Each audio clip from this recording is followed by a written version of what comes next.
Hi everyone, I am A.D.M.COLLEGE, Assistant Professor in Economics, A.D.M. College Appointment at NAGAPATTINam. My topic is Amartyasen. Amartyasen is Thomas Lamont University Professor and Professor of Economics and Philosophy at Harvard University and was until 2004 the host of Trinity College, Cambridge. He is also Senior Fellow at the Harvard Society of Fellows. Earlier he was Professor of Economics at Jawaharlal University, Calcutta, the Delhi School of Economics and the London School of Economics and Professor of Political Economy at Oxford University. In 1998, Amartyasen received the Nobel Prize for his contributions to welfare economics. Much often since early work was on issue raised 10th Arrow's impossibility theorem.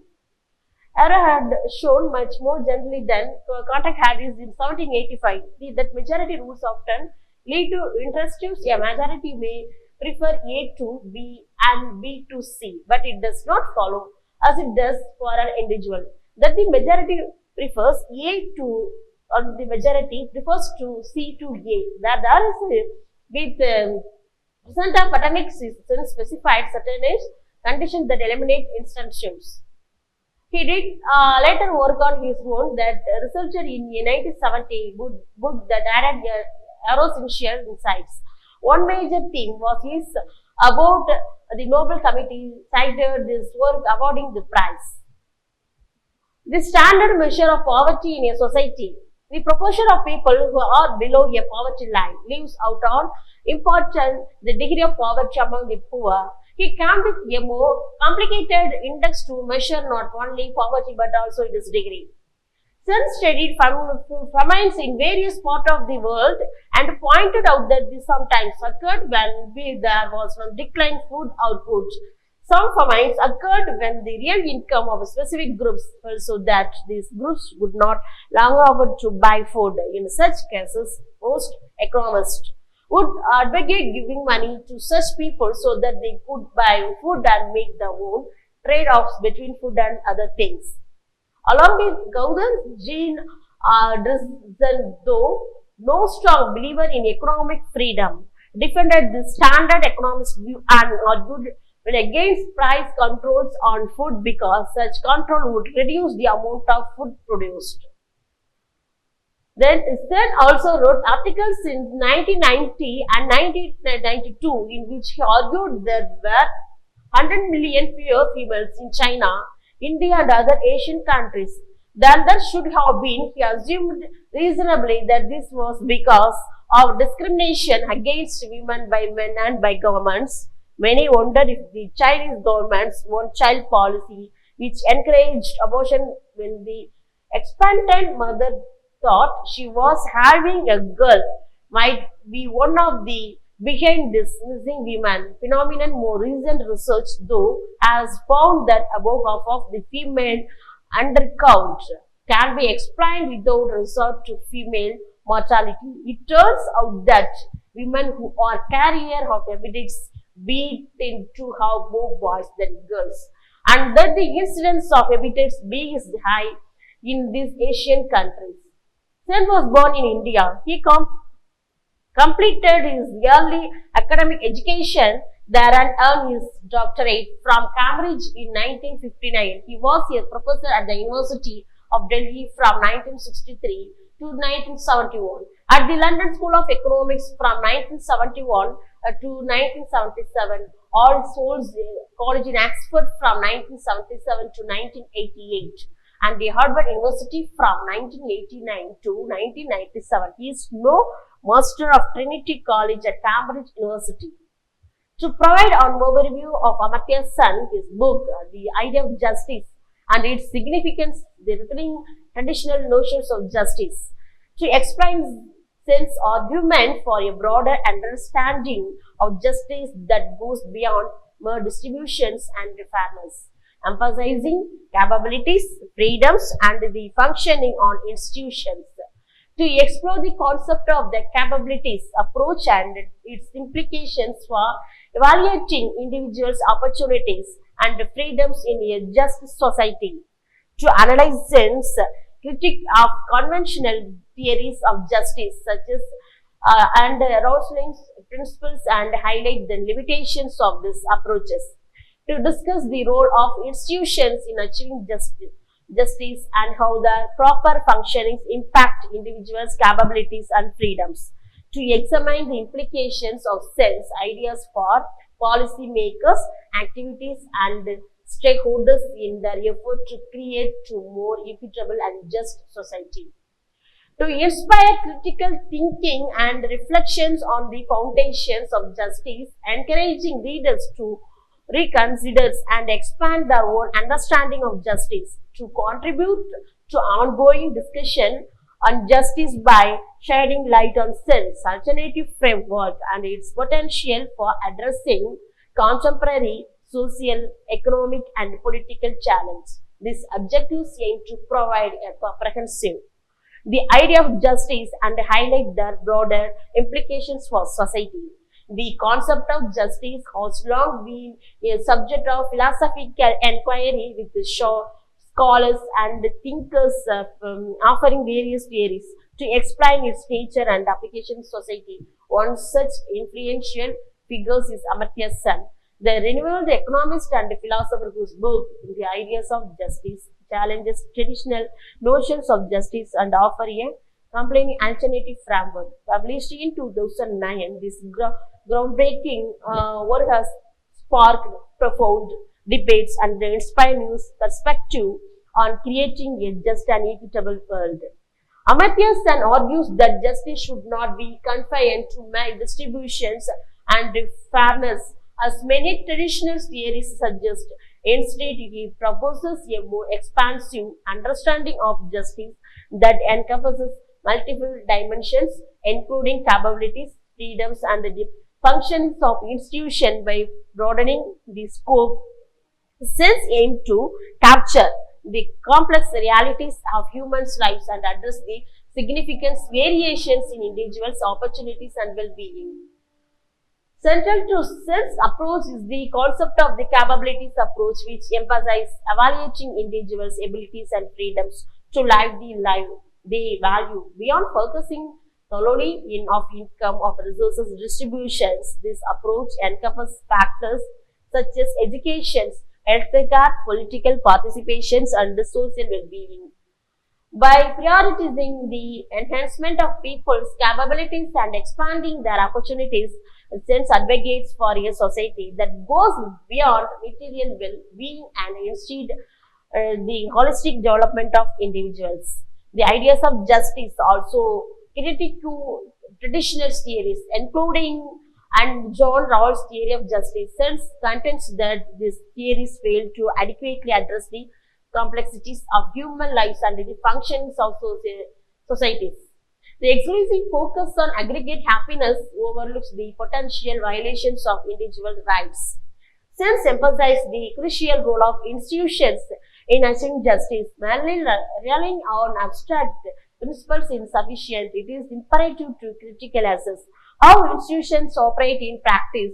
The quality of education, healthcare systems, governance, and access to justice directly impact individuals' capability and freedoms by scrutinizing and improving the functionings of these institutions.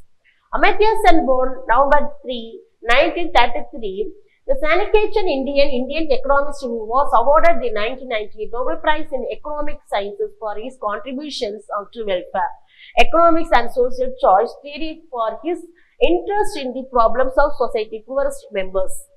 His work on welfare economics and social choice theory has been particularly influential with his capability approach, which emphasizes the importance of individuals' capabilities and freedoms being widely adopted in development policy and practice.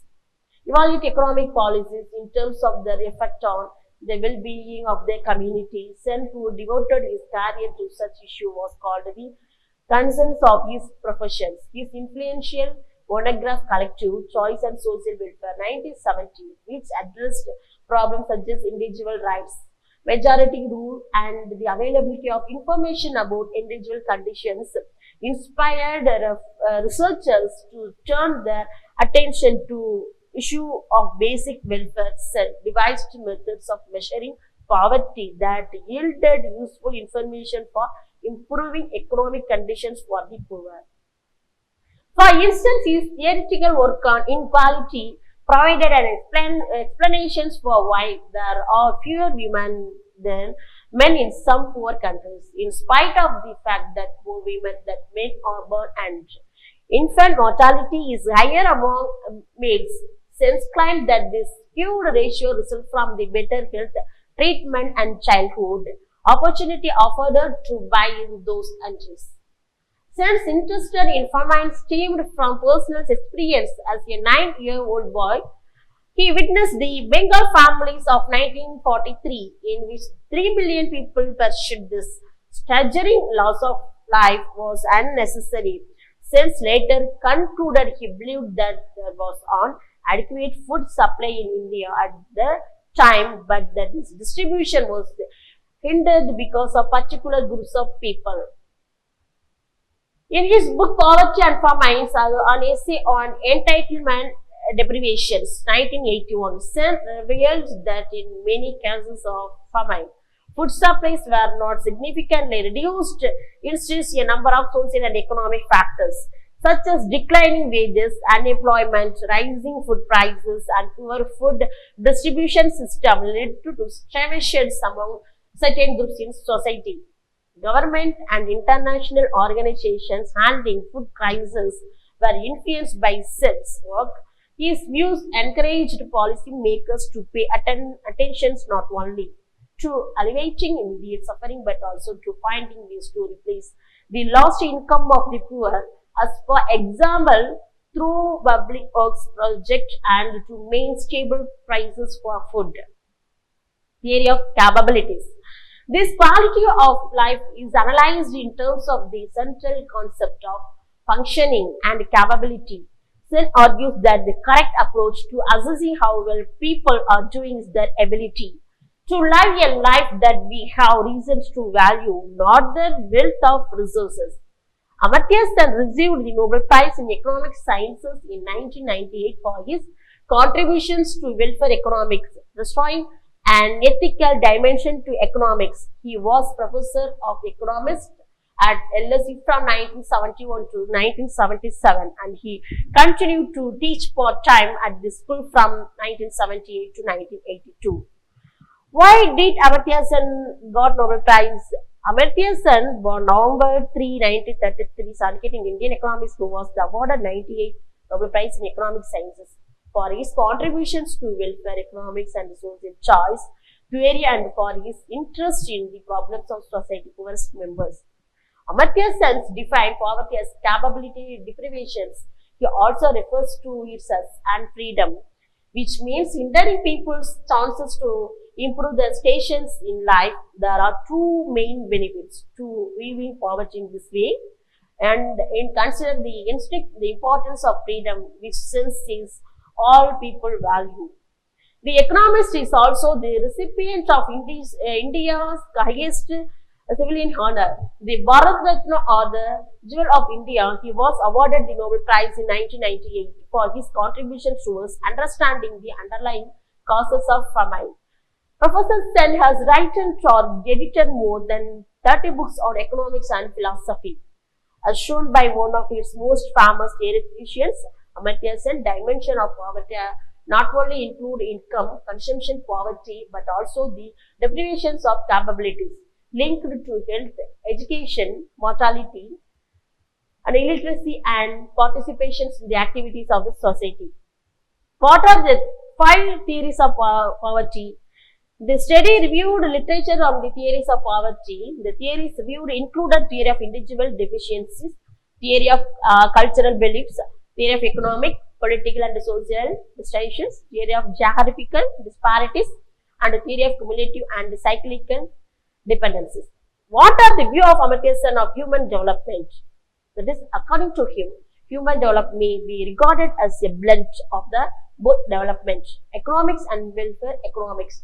Further, Professor Sen probed into choice of the technique in development planning and subsequently moved to issues of social welfare including poverty and famines. Amartyasen's capability theory approach is a theoretical framework that involves two normative claims. First, the assumption that freedom to achieve well-being is of primary moral importance, and second, that freedom to achieve well-being must be understood in terms of people with capabilities.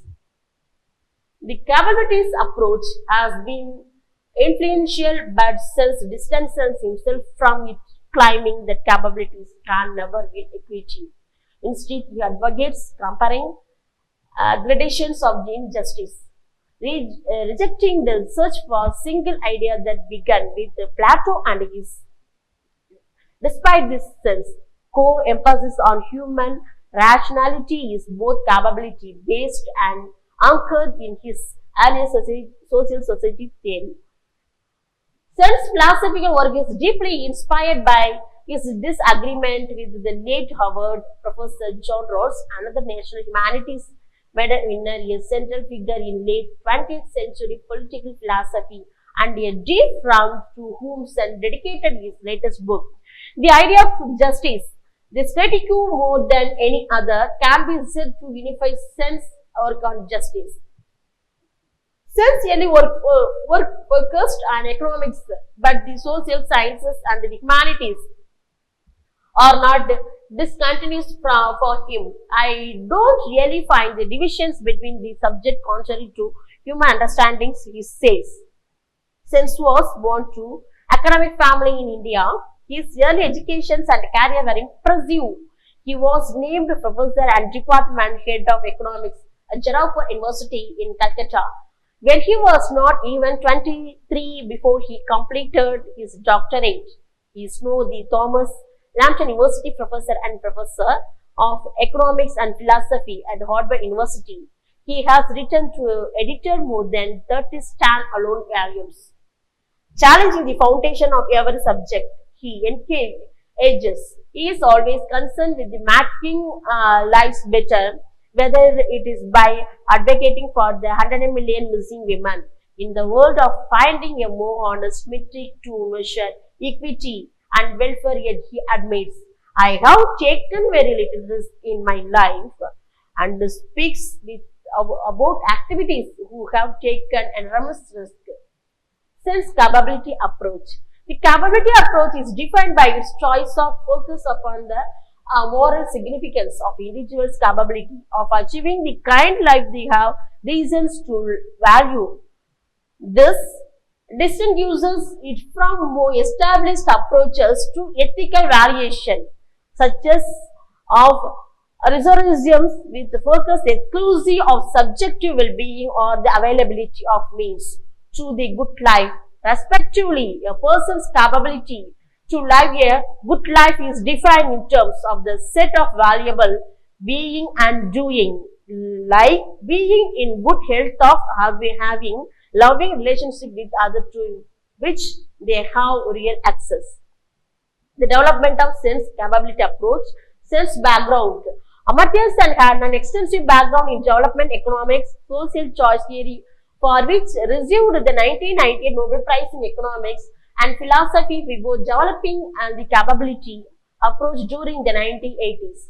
This background can be to understanding the assessing Sen's capability approach because of the complementarity between Sen's contributions to these different fields. Sen's most influential and comprehensive account of his capability approach development as Freedom since 1999 helpfully synthesis is inaccessible way many of these particular and often quite technical contributions.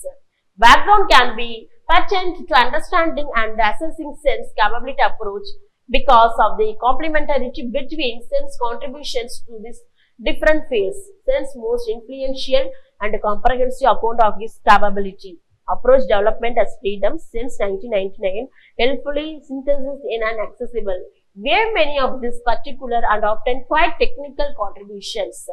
Sen's concerns the capability approach attempts various concerns.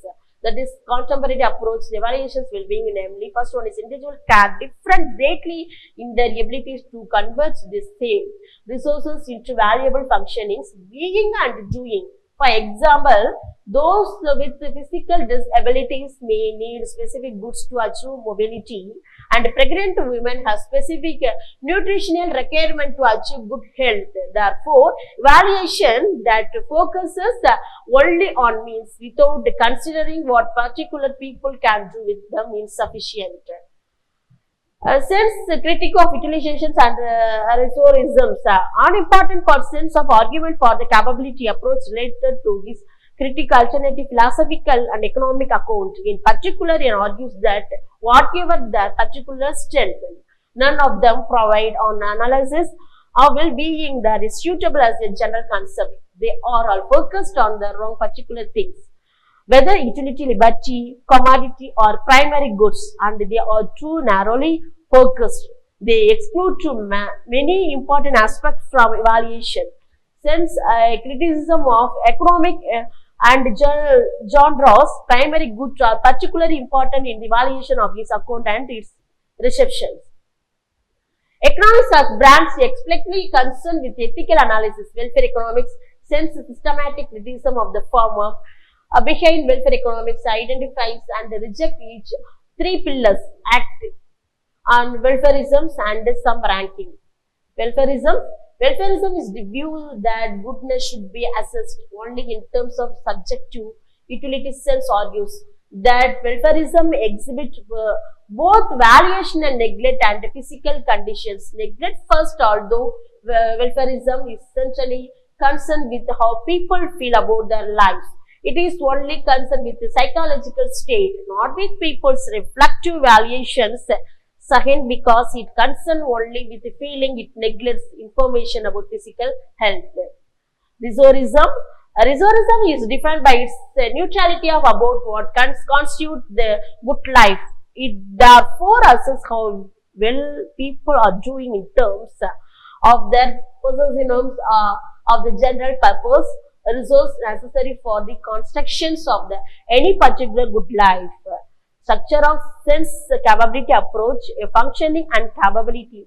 When evaluating well-being, sense argues the most important thing is consider what people are actually able to be and do.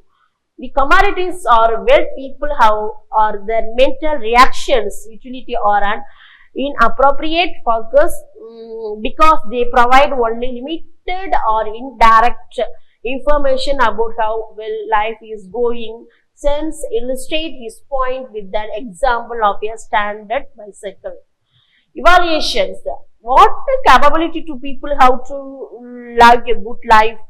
The capability approach focuses directly on quality of life that individuals are actually able to achieve. This quality of life is analyzed in terms of the core concept of functioning and capability. Functioning or state of being and doing, such as well-being, nourished, having shelter, they should be distinguished from the commodities employed to achieve them, as bicycling is distinguishable from possessing a bike. Capability refers to the set of valuable functioning that a person's effective access to. Thus, a person's capability represents the effective freedom of an individual to choose between different functioning combinations, between different kinds of life that she reasons to value. In later works, sense refers to capabilities in the plural or even freedoms instead of single capability said, and this is also common in the wider capability literature. This also allows to focus on set to functionings related to particular aspect of life. For example, the capabilities of literacy, health or political freedom. Individual psychology, such as the variations associated with illness, disability, age and gender. In order to achieve the same functioning, people may have particular needs for non-standard commodities, such as for a disability, or they may need more the standard commodities, such as additional food in the case of and paratists know that disadvantages such as blindness may not be fully tractable even with toilet assistance. Local environmental diversities such as climate, epidemiology and pollution, this can impose particular costs such as more or less expansive heating or clothing requirements. Variations in social conditions such as the provisions of public services, such as education and security, and the nature of community relationships such as across class or ethnic divisions. Differences in relations in perspective. Conventions or customs determine the commodity requirements of expected standard for behavior and consumption, so the relative income poverty in a rich community may translate into absolute poverty in the space of capability. For example, local requirements of the ability to appear in public without shame in terms of acceptable clothing may vary widely. Distribution within the family.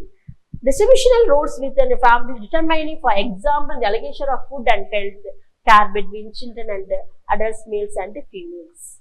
The capability approach in principles allows a very wide range of dimensions of advantages to positively evaluate what capabilities does this persons have.